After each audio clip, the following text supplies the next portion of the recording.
How's it going, everyone?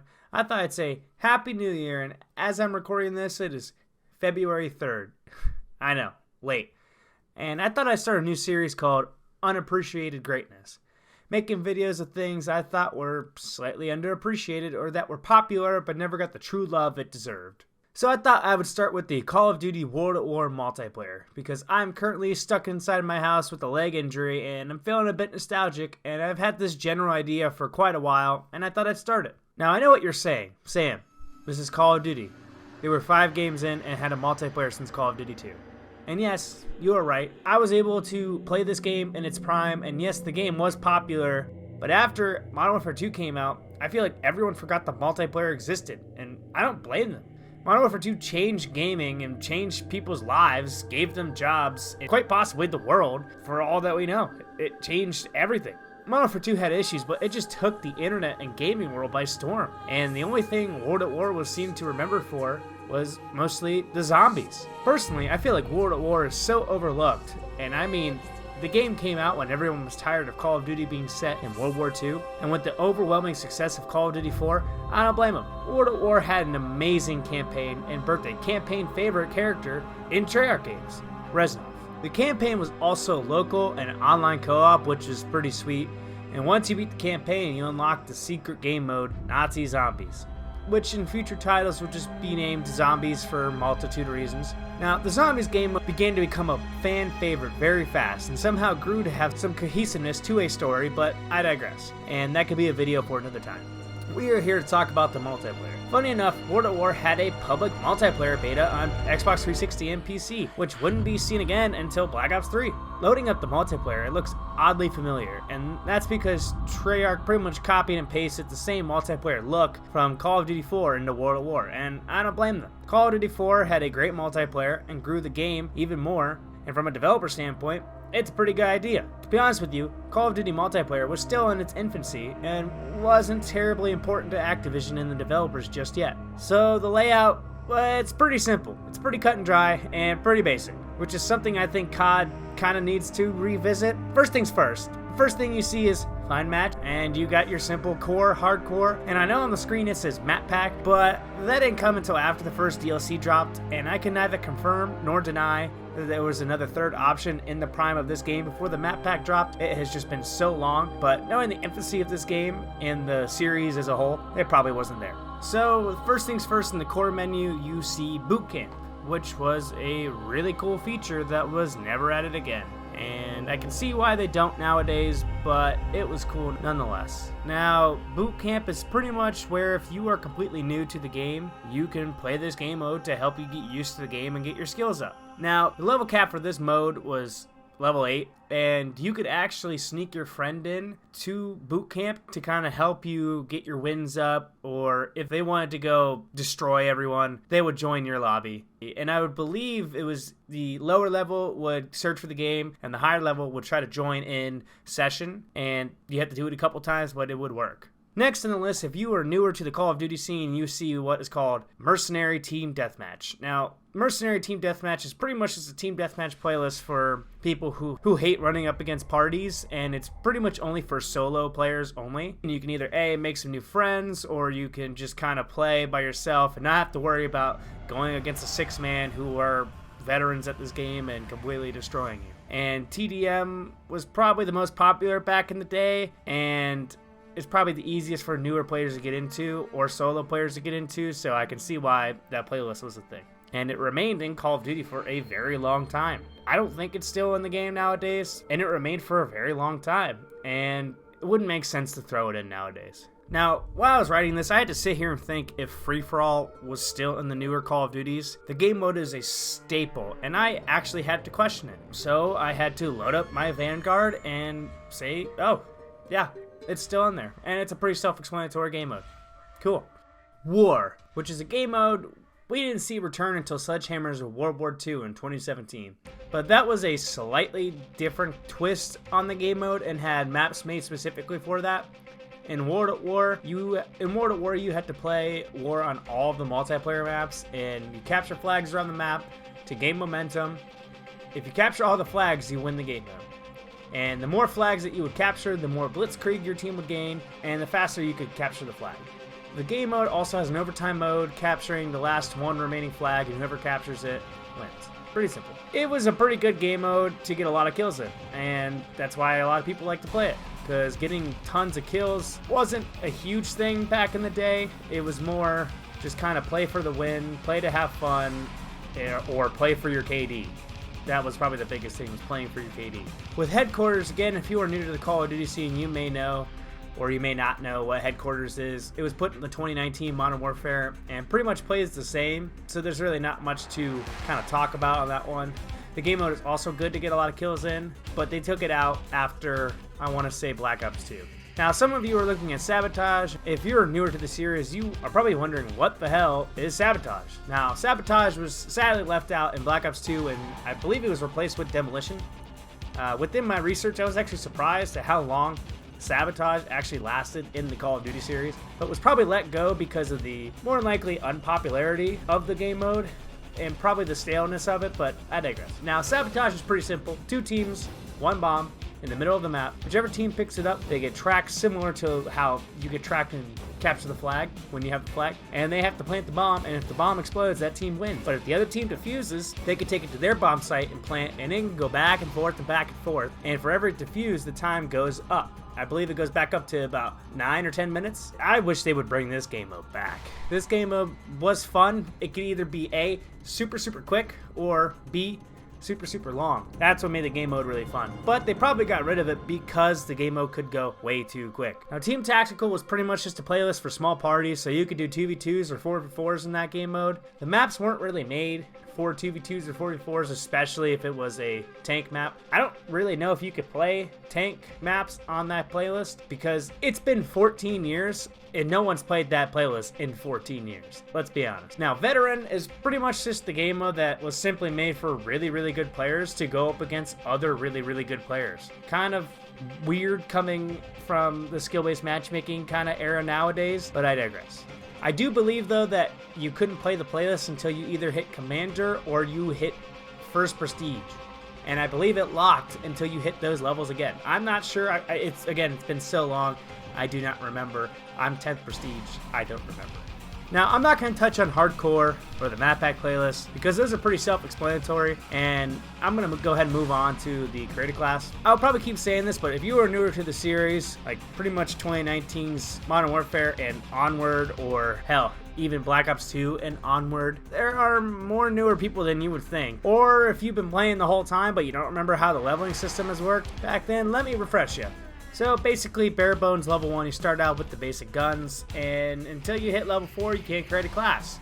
Now, after level 4, you get a create a class option, and after you prestige, you get a 6 create a class spot, and after you keep prestiging, you'll get the max 10 create a class slots. I believe it goes every other prestige back in the day. Like I said, it's been such a long time since they've used this system, I don't remember myself.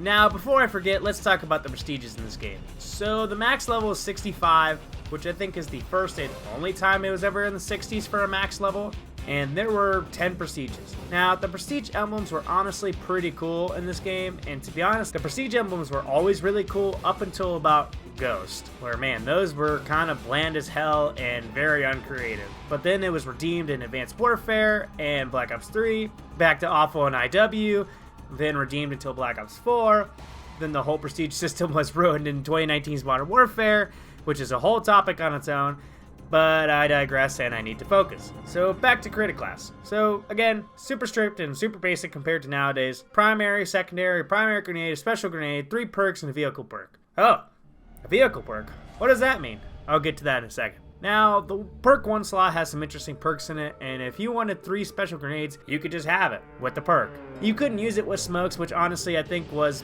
mostly so the game wouldn't crash. 2 grenades, you got it.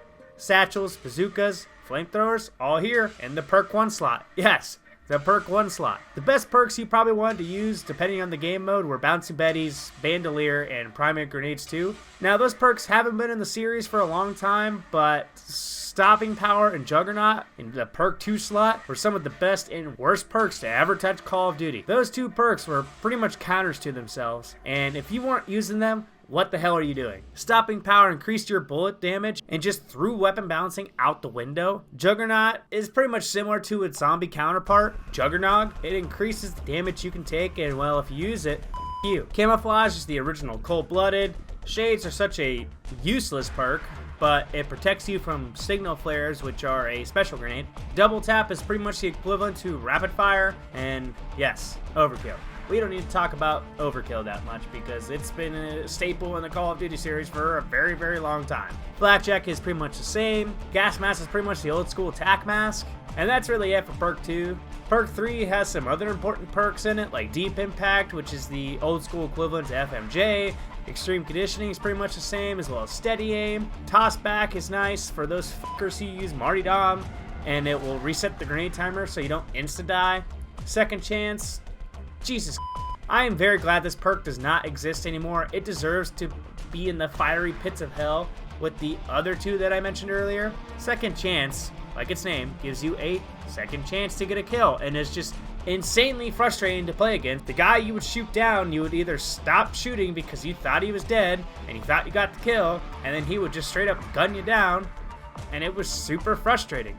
Martyrdom drops a live grenade when you die. That perk, it also belongs in hell. Fireproof is pretty much flak for fire weapons. The only fire weapon in this game really is the bazooka and the flamethrower. Maybe the satchel charge. Pretty much another useless perk. And good old-fashioned dead silence. Yep, it's a perk in this game, where it belongs. Iron lungs is pretty much so you can hold your breath in longer for sniping. And reconnaissance is to tell you where enemy tanks, dogs, and artillery is. Not some of the best perks, but maybe at the time, they were okay. Oh yeah, vehicle perks. Yeah, there's tanks in this game. Yep, tanks. And it's kind of cool, and they don't actually break the game. And you can have a driver and a shooter in the tank. You know, like in real life. There's 5 tank perks. Water Cooler, which decreases turret overheat. Greased Bearings, which increases turret rotation speed, which these 2 perks only cater to the top gunner of the tank. Ordnance Training, which is one of the best tank perks. Decreases the load time of the turrets, which is where you probably spend most of your time in. Lead Foot, well, most of you drivers have it. It makes you go faster. Coaxial Machine Gun, arguably the best perk, gives you a turret while you are driving the tank, so you don't need a second person to shoot the gun. Nowadays, if the game came out, Ordnance Training and Coaxial Machine Gun would probably be able to be paired together in some sort of way. Moving on to the guns. Most of the weapons have a flash hider, aperture sight, extended mag, or a bayonet. Most of them. Some of them have extra attachments, but I'm really not going to get into that too much. Now, I'm not really going to touch on the pistols because pistols are pretty basic, but you get 2 pistols from the Marines, you get 1 from the Imperial Army, 1 from the Germans, and 1 from the Russians. Now, if you played Modern Warfare Remastered, the 357 Magnum is pretty much the equivalent to the Desert Eagle. So we can start on snipers. So fun fact with the snipers, you don't actually start with scopes. You actually have to level your way up all the way just to get your scope. Except for the PTRS, which is actually hilarious to me. I'm not sure if Vanguard had you level up to get your scope or not, because I haven't really played that game that much, but they pretty much would just gift you your scope in almost every other Call of Duty title. Now, the rifles are all pretty good. The M1 Garand can actually be a sniper rifle because you can unlock a sniper scope for it, which is actually pretty cool. And the SCG is the only auto rifle in the game, and it's pretty goated. The SMGs are all pretty good. The MP40 is the best with the PPSH in second. And if you ran either of those with the round drum mag, you were pretty unstoppable. The MP40 round drum jug on dome was just overpowered. Shotguns were and are still a big f*** you weapon. The LMGs were fun to use in this game. I liked them. A lot of people liked them. My brother and his friends called the DP28 the pancake hands because it pretty much looked like there was a pancake on top of your gun. The MG42 was my favorite LMG to use. The FG42 was just a super fast shooting LMG, and the Browning felt like the older brother to the MG42, which makes no sense because one's German and one's American, but that's just how I looked at it. With the LMGs in the early games, you would pretty much run 2 steps, get tired, and then you would start walking, and then you could run 2 steps again. It was actually pretty comical. The barracks were pretty simple. Leaderboards, challenges, clan tags, and web stats. To be honest with you, I don't really remember what web stats was, but I think it was how you could compare to the stats on the PS3 or the PC, but I don't think I ever did it in the prime of this game, and I don't think it's really much going over anyway. The cool thing about the clan tags in this game is that there were color clan tags that you could just put in your clan tag for absolutely no reason. I really don't know why they did this. If you typed in red, you got a red clan tag. If you typed in blue, you got a blue clan tag. If you typed in YLLW, you got a yellow clan tag. And if you typed in GRN, you got a green one.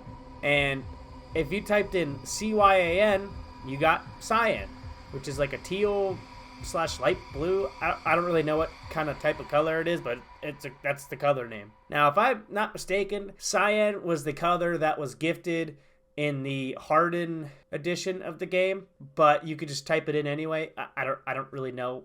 I don't know. Moving on to the maps.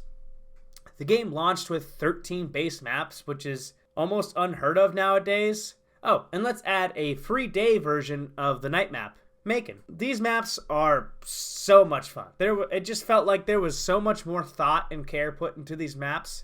The sound effects, oh my god, the sound effects in this game are just amazing. The music, the gun sounds, the bombs, the dogs. Okay, the dogs just sound okay. Something the studios ended up dropping, intentionally or not, were the tone of the announcers. And by that, I mean the announcers yelling, "Enemy artillery! They send their hounds, but they too will find only death! Enemy recon plane, right above us! If we're going down fighting! Outstanding, Marines! Out-fucking-standing! We kicked ass! You have brought shame to the Imperial Army! The Americans have taken our flag! Our recon plane will find them, wherever they hide! They come for our blood, but drown in their own! Nowadays, it's just a really calm, losing A, losing Alpha, losing B, losing Bravo. Heads up, we've got a gunship on station. Stay sharp, soldier. Mission clock is running. Go, go, go. Lots to discuss here, gentlemen. RTB for AAR and debrief. And that almost takes out some of the fun. It was really engulfing when the announcers would yell, and it was really like, oh shit, the enemy has dogs. Or in Modern Warfare 2 especially, it was like, oh fuck, they have an AC-130. That is something that got lost with the repetitive release of Call of Duty. And it probably was unintentionally dropped, but you can never be certain. But it was a nice small feature that was sadly lost. Now, War to War was the first Call of Duty to have multiple DLCs. Not the first Call of Duty to have a DLC. COD 4 did in April 2008. Call of Duty 4 did a couple months before War at War came out and was pretty popular, so it only makes sense for them to do more. The DLCs in this game were average at best to nowadays standards. There were 3 DLC map packs. Each had 3 maps and a zombies map. I do think map pack 3 was the strongest out of all of them, multiplayer and zombies included. I thought all the maps were really fun, and I might touch on that in a later video. Yes, that was the map pack that had Duries. Like I mentioned earlier, the map packs included a zombie map pack in it. Map pack 1 had Barracks, map pack 2 had Shinonuma, and like I said earlier, map pack 3 had Duries. Funny enough, each zombies map, except for Shinonuma, was based off a multiplayer / story mode map, even though the structures were mostly taken from multiplayer maps. Nocturne Toten was based off of Airfield, Vrok was based off of Asylum, Shinonuma is the only original zombies map in World at War, and Duries is based off of Nightfire. I'm going to talk about some of the maps that I really enjoyed, but first I'll give some honorable mentions. Castle, Courtyard, and Dome. I do really enjoy these maps, but I won't touch on them a lot because they have already been either remade or added into a future title. Dome and Courtyard are some of the most perfect small maps and just have the right amount of chaos in it to make it as fun as opposed to the ever frustrating shipment. Castle is just a fun fight for power positions and a nice aesthetically pleasing level. Sadly, the pacing in the current Call of Duties make Castle and Dome just a little too much chaos in the game. War at War Dome is still better than Modern Warfare 3 Dome, fight me on it. Now before I forget, there are 4 tank maps. Downfall, Outskirts, Roundhouse, and Silo. Downfall, Outskirts, and Silo are honestly just you fighting for the center part of the map and the tanks kind of surrounding them.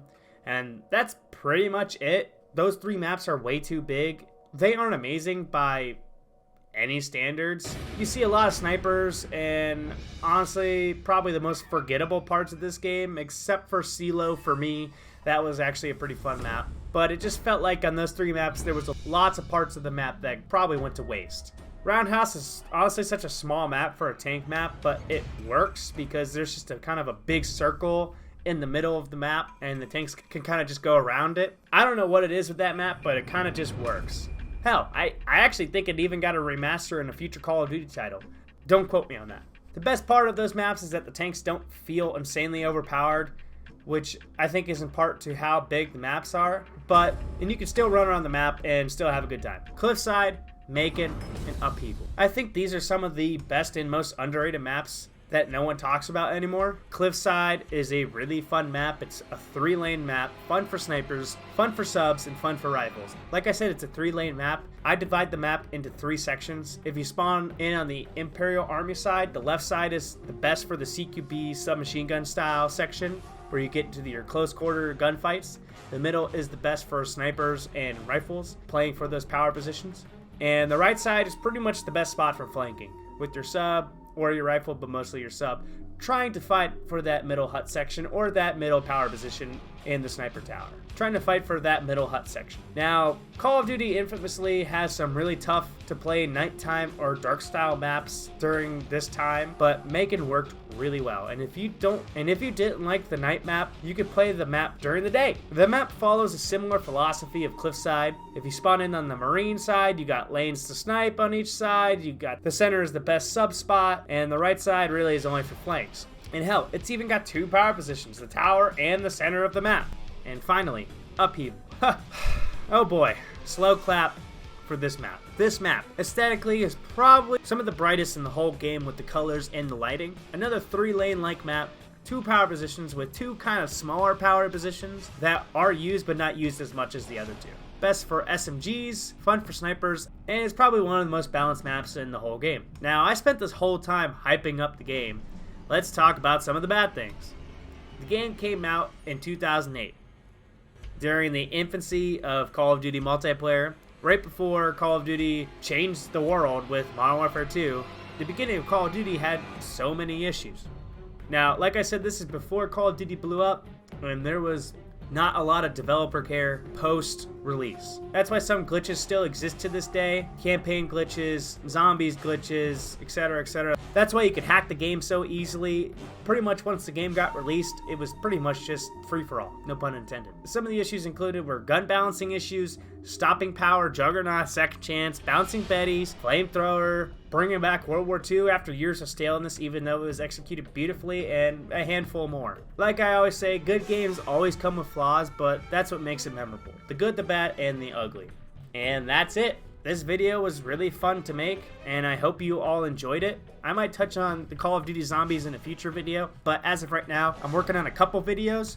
One's a retrospective, and one's the biggest video I will probably make in terms of length, and this video. As always, like, comment, and subscribe if you enjoyed the video, and I will see you all in the next one.